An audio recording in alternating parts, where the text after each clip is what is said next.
Hi everyone, welcome back. I thought I'd shoot a little video about some of the comments I've been getting on the YouTube channel, which have been really appreciated, really helpful.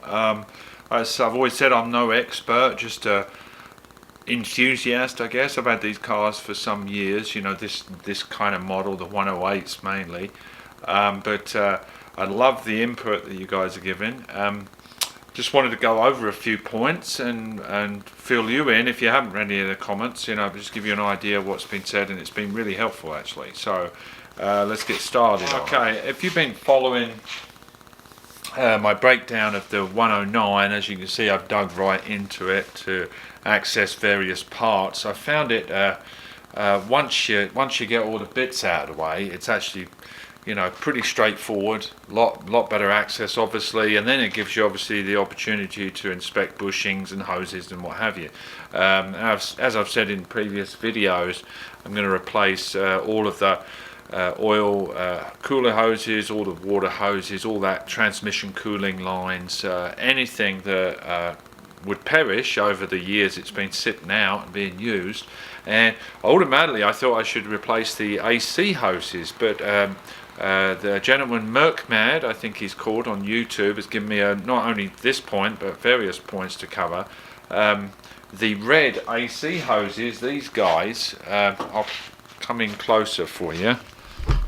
As you can see, these red hoses coming out of the bulkhead here and the one down below, he said to me that these should just be kept. I can clean them up and just keep them, because apparently they're almost next to being indestructible, and it's great to be able to keep original, plus obviously the saving of buying new hoses. That's awesome. So I mean, I hadn't removed them yet, I hadn't really gotten round to it, but that was a great point he made. So if they're indestructible, they're staying. I like the idea of keeping as much of the original as possible anyway. So that's one great thing. Also, he made another interesting point. Where is it now? Okay. Also, Simon sent me some details about the 109 specific. Raise the camera up a bit, see you guys. Simon sent me some details about specific items on the 109 that should be checked for safety, really. Apparently where the steering box mounts to the frame, I think it's 3 bolts there, they're prone to cracking, so I need to scrape that bitumen off there and check all around that. And he was telling me that some people weld reinforcement plates there to strengthen it up. So I'll definitely be checking that, because I wouldn't want the steering to go funny at speed. Anyway, and also the wishbone, the lower wishbone arm, prone to cracking. And I don't think just on this 109, I think on the 108 as well.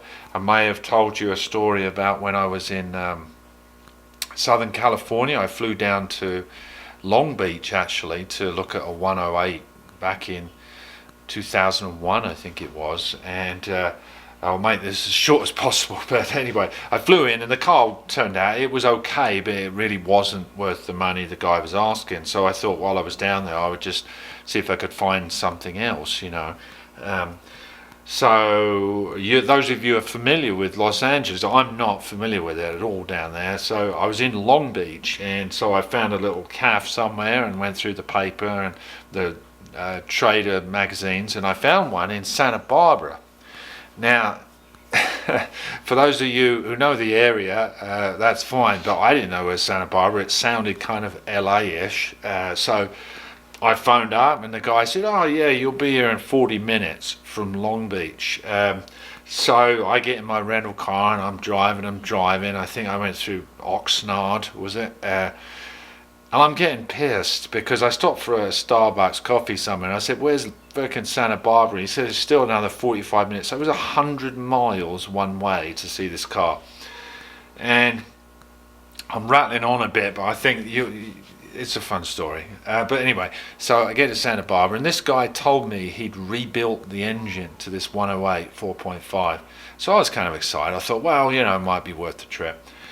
Well, so show up, and it's the biggest piece of junk you've ever seen. Rust everywhere. I opened the engine bay up, and the engine looked filthy dirty, didn't look like it'd been touched for years. And I asked him, I said, "You've rebuilt the engine?" And he actually said, "Yeah, I put a new rotor cap on and leads." And I don't know, by that time I was a little miffed, to say the least. But anyway, so I didn't buy it, and I told him what I thought of making me drive all that way. Anyway, so I drive all the way back down to Los Angeles, and I ended up staying off of Santa Monica Boulevard there, and I found a car the next day in Pasadena. And this is where I'm getting to the wishbone. I will get there. So I go and see this car the next day in Pasadena, and it's just beautiful, 4.5 280SE, beige, been very well maintained. Older Mexican gentleman, very suited, very clean cut, really nice bloke, businessman type, you know, and he'd kept it real spot on, you know. And I met him at his own mechanics. And mechanic said anything that's wrong with this car, he always brings it in, oil changes, all the stuff. So it's real positive. It felt really tight and everything solid. I was well happy. $5,000. So I've got my rental car, and I follow him over to the bank and pay him the money. And downtown Pasadena, I'm following him in the rental car. We're going back to return the car, and he comes to a set of traffic lights. And he doesn't want to lose me, and he hits the brakes. And the front of the car collapses right in front of me. I just paid him the money, and the whole front left of the car just collapsed to the ground. And I was so stunned. I got out of the car in downtown Pasadena, and he got out, and we were both just staring at it. And cut a long story short, I get under there, and sure enough, the wishbone, the lower front part of the wishbone, had just snapped in half. No one could have predicted it. It just snapped.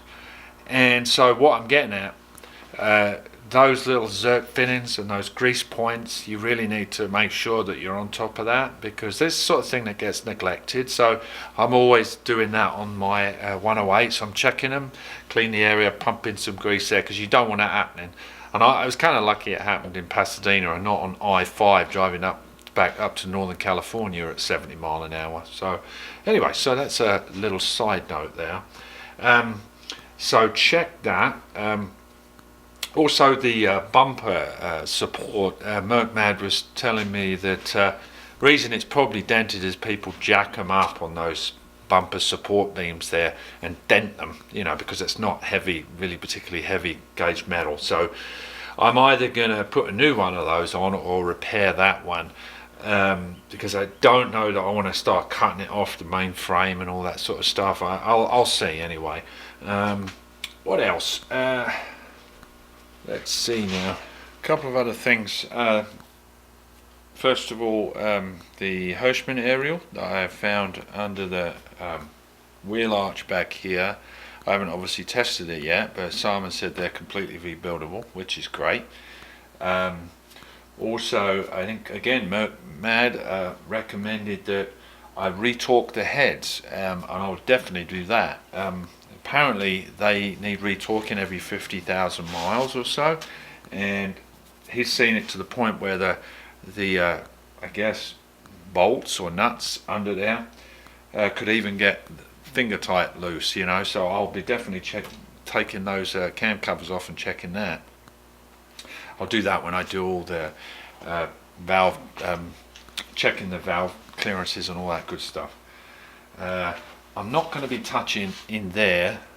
That's where magic happens. That I didn't go there. Okay, I'm just going to keep fingers crossed and hope everything works down there in the magic area. Check the oil. Obviously, I think you can siphon out, replace the oil out of that. That's another thing that I'd love some comments on. I think you have to obviously take the cap off and then pump it out and then replenish the oil. If there's a level I need to put in there, that would be great. As you can see, the vacuum line needs to be replaced there for the brake booster.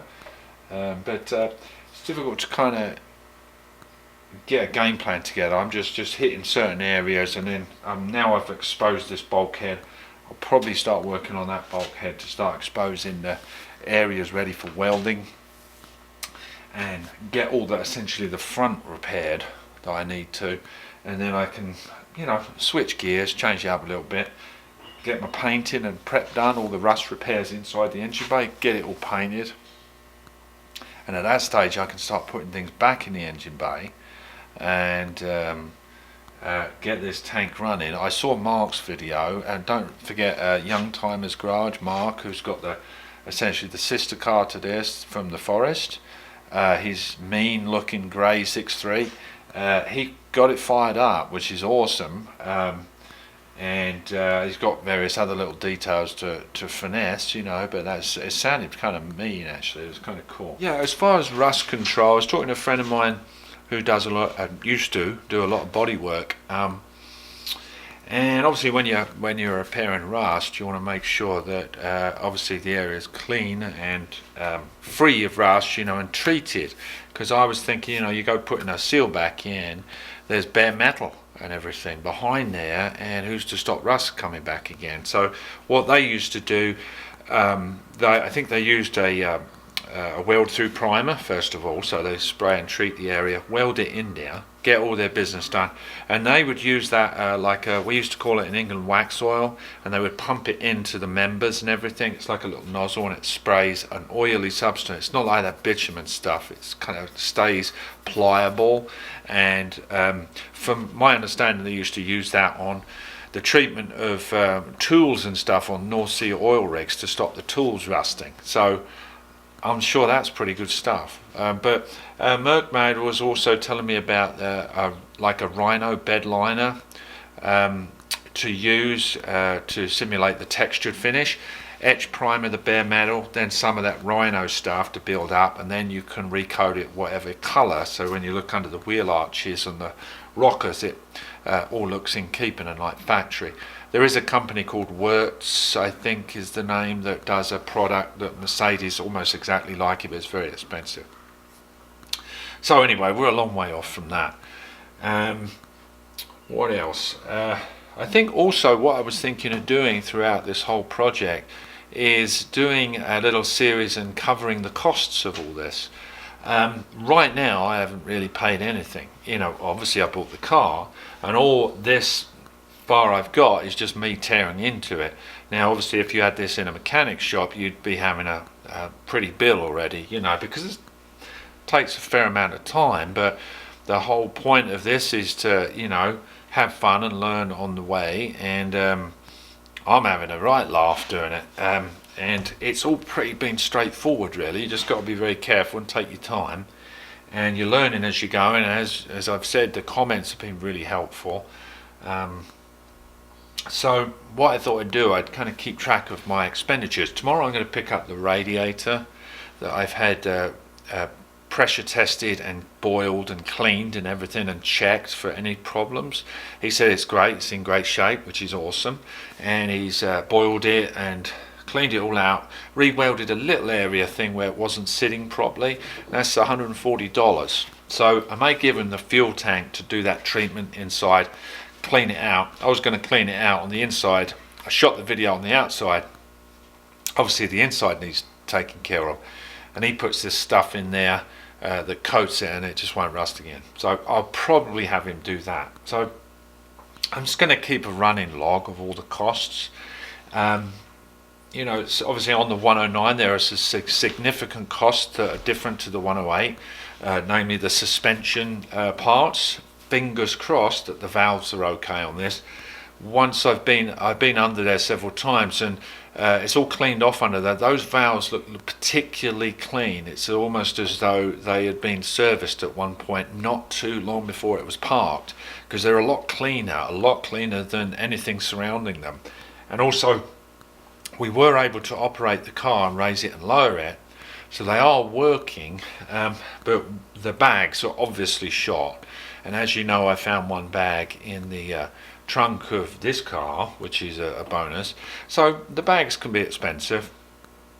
So that's one thing. Also the engine mounts on the 109 are extremely expensive, and you can see why, because this is a dirty grate motor and it's kind of a beast really, and you've got to put the proper mounts on. I think for the 108 I think they run, I think around 70, 90 bucks, something like that. For the 109, they're $700 or $70.